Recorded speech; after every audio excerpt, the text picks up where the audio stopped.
आत्मा का सफर।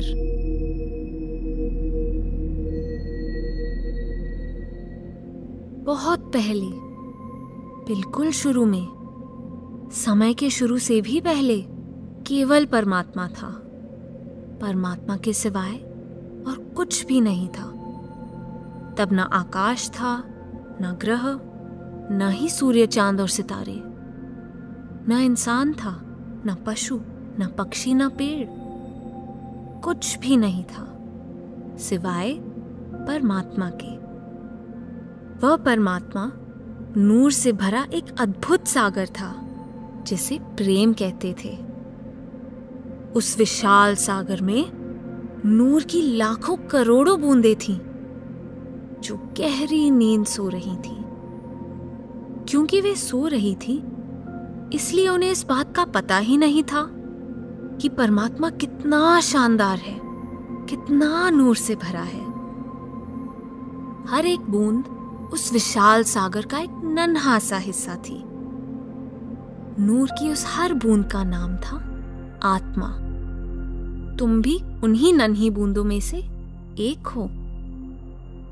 कुछ समय बाद परमात्मा के दिल में आया कि दुनिया को बनाया जाए। उसने अपनी आवाज और रोशनी की एक जगमगाती लहर पैदा की और उससे सारी दुनिया की रचना हो गई। परमात्मा ने बनाए आकाश, ग्रह, सूर्य, चांद और सितारे। उसने बनाए पर्वत, वादियां और रेगिस्तान, समुद्र, झीलें, नदियां और नाले। यह दुनिया बड़ी खूबसूरत और शानदार थी, लेकिन इसका आनंद लेने के लिए इसमें कोई नहीं था। इसलिए परमात्मा ने सोचा कि एक नाटक रचा जाए। उसने आत्माओं को एक्टर और नई रची हुई दुनिया को स्टेज बना दिया। वह खुद डायरेक्टर बन गया और उसने अपने नाटक का नाम रख दिया जिंदगी। लगभग सभी आत्माएं उस नाटक में हिस्सा लेना चाहती थी, इसलिए परमात्मा ने उनसे कहा कि तुम इस नूर के सागर यानी अपने इस घर को छोड़कर दुनिया की स्टेज पर एक्टिंग करने के लिए नीचे जाओ। लेकिन उनमें कुछ नन्ही बूंदें ऐसी भी थी जो इस दुनिया में आने को बिल्कुल भी तैयार नहीं थी। वे परमात्मा के साथ अपने घर में ही रहना चाहती थी। लेकिन परमात्मा ने उनसे कहा कि जाओ और तुम भी मेरे नाटक में एक्टिंग करने का मजा लो। तब परमात्मा ने हर उस आत्मा पर मोहर लगा दी जो उसके साथ ही रहना चाहती थी और उनसे वादा किया कि एक दिन वे उन्हें वापस अपने पास उनके असली घर बुला लेगा। परमात्मा ने बाकी आत्माओं से भी कहा कि अगर वे भी कभी घर लौटना चाहें तो परमात्मा उन पर भी मोहर लगा देगा और अपनी दया मेहर से वापस घर पहुंचने में उनकी भी मदद करेगा। और वही हुआ। परमात्मा के कहने पर सभी नन्ही बूंदों ने अपना असली घर छोड़ दिया। कई शानदार और अद्भुत मंडलों में से होती हुई आखिर में वे इस दुनिया की स्टेज पर उतरी। ये वही स्टेज है जहां आज हम रह रहे हैं। नाटक अब शुरू होने ही वाला था। परमात्मा ने हर आत्मा को एक पोशाक पहना दी ताकि नूर की हर नन्ही बूंद उसके नाटक जिंदगी में अपना रोल निभाने के लिए तैयार हो जाए। आत्मा की इस पोशाक को शरीर कहते हैं। धरती पर हर आत्मा ने शरीर की ये पोशाक पहनी हुई है। जितने समय के लिए आत्मा किसी शरीर में होती है और जिंदगी नाम के इस नाटक में अपना रोल निभा रही होती है, उस समय को हम एक जन्म कह देते हैं। अब कुछ आत्माओं को पेड़ पौधों के शरीर दिए गए, कुछ को कीड़े मकोड़ों, सांप बिच्छुओं आदि के। कुछ आत्माओं को परमात्मा ने मछलियों और पक्षियों के शरीर दिए, तो कुछ को पशुओं के। कुछ आत्माओं को उसने दिया सबसे अद्भुत शरीर यानी मनुष्य शरीर। अपनी अपनी शरीर रूपी पोशाक पहने ये आत्माएं अलग अलग दिखाई देती हैं, लेकिन इन शरीरों में छिपी नूर और प्रेम की यह सभी नन्ही बूंदें एक सी ही हैं। हम सब एक ही परिवार के सदस्य हैं, क्योंकि वह कुल मालिक परमात्मा ही हम सब का पिता है। इसलिए हमें हर एक के साथ दया, नम्रता और प्रेम प्यार के साथ पेश आना चाहिए, क्योंकि हर एक के अंदर आत्मा रहती है। संसार में जितने भी जीव हमें दिखाई देते हैं, उन्हें 5 अलग अलग किस्मों में बांटा जा सकता है। अगर उन्हें एक सीढ़ी पर चढ़े हुए देखें तो वे इस तरह दिखाई देंगे। इंसान सीढ़ी के सबसे ऊपरी डंडे पर है। इसका कारण है कि हमें इस बात की समझ है कि हम आत्माएं हैं, नूर के उस सागर की बूंदें हैं, केवल इस जिंदगी के नाटक के एक्टर नहीं। सीढ़ी पर इंसान के सबसे ऊपर होने का एक और भी खूबसूरत रहस्य है, जिसका पता तुम्हें जल्द ही चल जाएगा। जानवर सीढ़ी के चौथे डंडे पर हैं।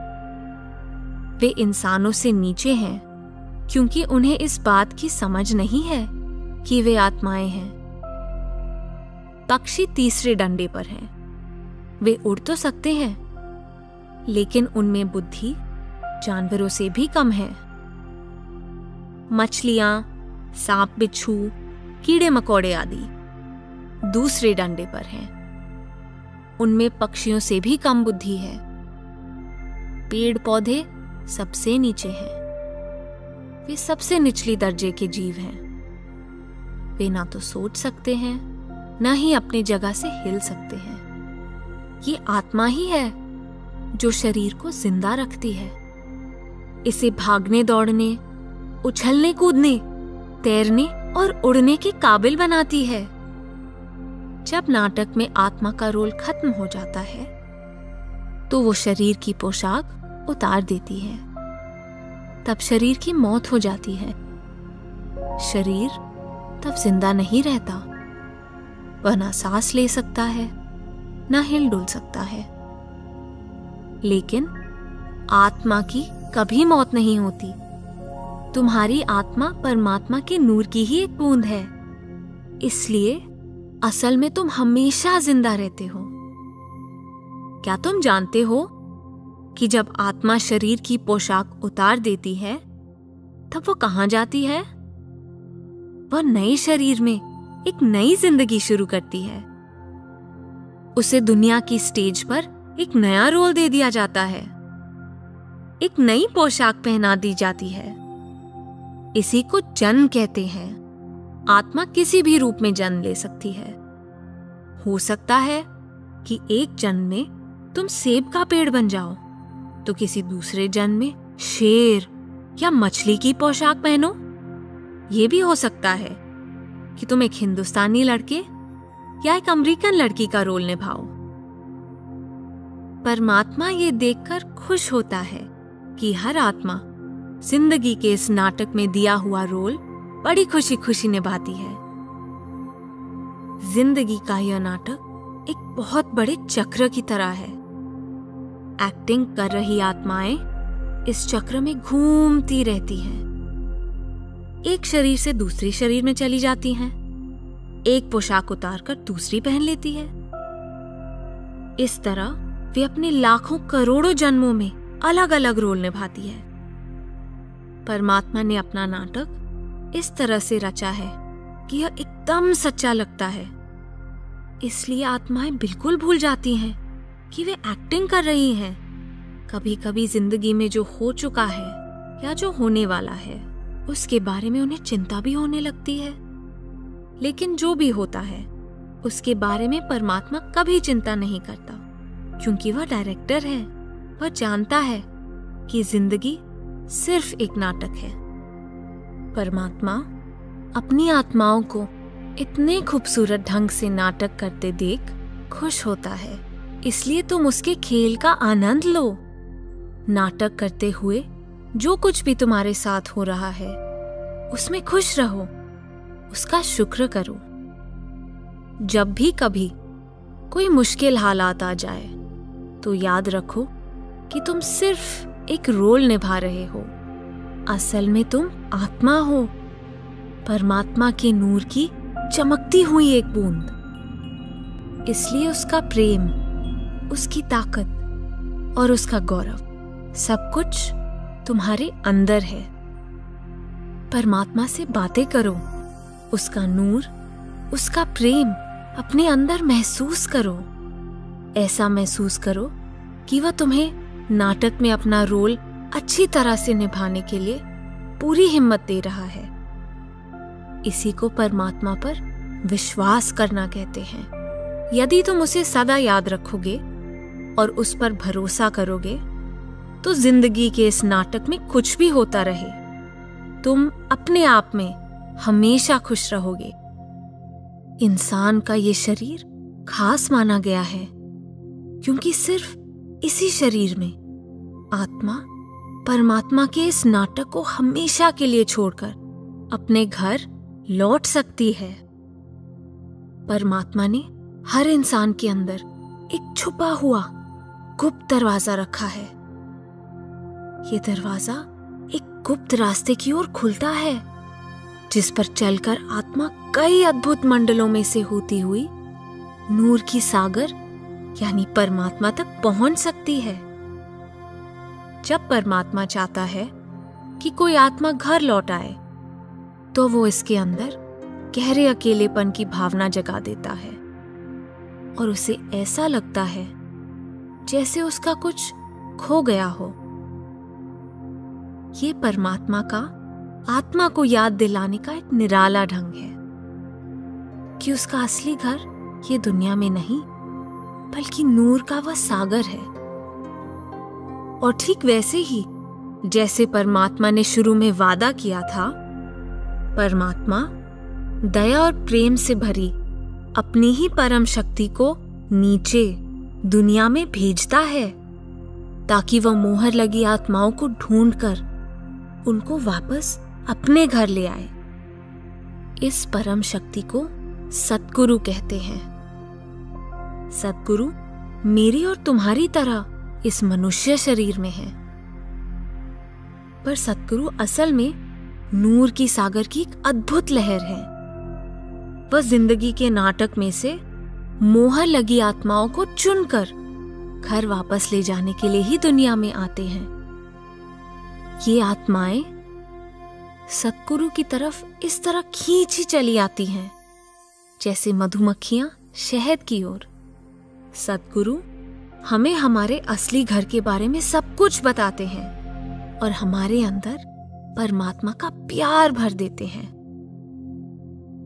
जब कोई इंसान सच्चे दिल से नूर के इस सागर में वापस जाना चाहता है तो सतगुरु उसे इसका तरीका समझा देते हैं। वह उस आत्मा को अपनी परमात्मा से छू देते हैं जिससे दोनों में गहरा प्यार पैदा हो जाता है। सतगुरु उस आत्मा को घर वापस पहुंचाने का वादा करते हैं। सतगुरु उस इंसान को सिखाते हैं कि कैसे आंखें बंद करके शांत और टिक कर बैठ के प्यार से परमात्मा को याद करना है। ऐसा करने से वह कुछ समय के लिए जिंदगी के नाटक में अपने रोल को बिल्कुल भूल जाता है। उसका मन इतना शांत और स्थिर हो जाता है कि उसे अपने अंदर परमात्मा के घर से आ रही शब्द की लहरों का अद्भुत संगीत सुनाई देने लगता है और चमचमाती रोशनी दिखाई देने लगती है। एक दिन वह गुप्त दरवाजा खुल जाता है और उसके पीछे छिपा हुआ रास्ता दिखाई देने लगता है। आत्मा बेहद खुश हो जाती है और उसे पार करके सितारों से जगमगाती एक नए आकाश में आश्चर्य से भरी नई दुनिया में पहुंच जाती है। हर रोज आवाज और रोशनी के सहारे आत्मा उस गुप्त रास्ते पर आगे ही आगे बढ़ती चली जाती है और फिर रोशनी से जगमगाती इस मंडल में एक अजीब घटना घटती है। आत्मा को आश्चर्य से भर देने वाला एक नजारा दिखाई देता है। सद्गुरु का जगमगाता नूरी स्वरूप, सिर्फ आवाज और रोशनी से बना स्वरूप। खुशी से नाचती हुई आत्मा उसमें समा जाती है। इस तरह सद्गुरु के प्रेम की धारा में बहती हुई आत्मा अपने घर की ओर खींची चली जाती है। यह गुप्त रास्ता सद्गुरु और आत्मा को अनेक शानदार दिव्य मंडलों में से ले जाता है और अंत में आखिरी मोड़ मुड़ते ही वे ऊपर क्या देखते हैं? दूर, बहुत दूर, उनके घर की नूर की किरणें उनका स्वागत कर रही हैं। परमात्मा से मिलने के लिए बेचैन, प्रेम में डूबी आत्मा तेजी से आगे बढ़ती है, जब तक कि वह परमात्मा के दर पर नहीं पहुंच जाती। और फिर अचानक बिजली की कौंध के समान दरवाजा खुलता है। सद्गुरु आत्मा को, उस नन्ही बूंद को फिर से नूर के सागर में लीन कर देते हैं, जहां परम पिता में समाई आत्मा हमेशा हमेशा के लिए सुख, शांति और आनंद से रहने लगती है।